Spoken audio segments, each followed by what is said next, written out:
Today, Apple just released the M4 MacBook Air, and it's something we've all been waiting for quite a bit. We all knew that the M4 chip was going to be added into the MacBook Air, but there were a few upgrades as well. Now, first, they have actually lowered the price. You can now pick up the base model MacBook Air for $999. So it's been lowered about $100. It comes with a 10-core CPU, 8-core GPU, so it is binned, and we'll discuss what that means compared to something like the M4 Mac Mini in a bit. You can now pick up the M4 MacBook Air in the new sky blue color. The base model also still comes with a 256 gigabyte hard drive and 16 gigs of RAM. So if you're a heavy user, this probably isn't going to be for you, but I think the base model is targeted towards a certain user group, especially with the lower GPU count. I think most people who are looking at this computer won't really see the difference in the 2 less GPU cores.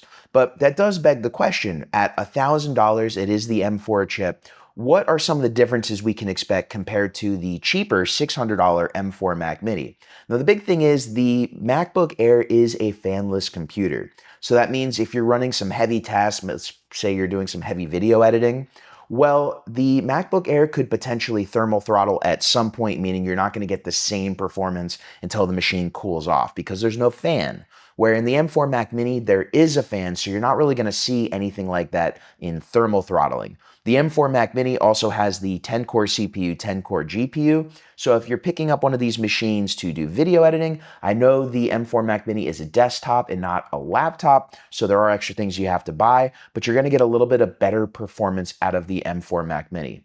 Now, if you need a laptop, especially now that Apple has made 16 gigabytes of RAM standard in all of their computers, the M4 MacBook Air is definitely going to be the best value deal you can get for a laptop from Apple, period. Also, if you have access to the education discount, you can pick up the M4 MacBook Air for $899. I'm sure there's going to be some videos, especially from guys like me coming out soon, talking about how to get around the storage issues. It's not going to be the same as the M4 Mac Mini because those on the M4 MacBook Air are going to be soldered into the actual motherboard, but there are external drives you can get if you need a laptop that I will be going over in future videos. If you have any questions on the M4 MacBook Air, let me know in the comments below, and if you got knowledge and value out of today's video, please make sure to hit that like, subscribe, and notification bell to keep up to date with the latest videos on the channel. And until next time, my name's Jeff Fagien. Thank you for joining me as always, and I will see you in the next video.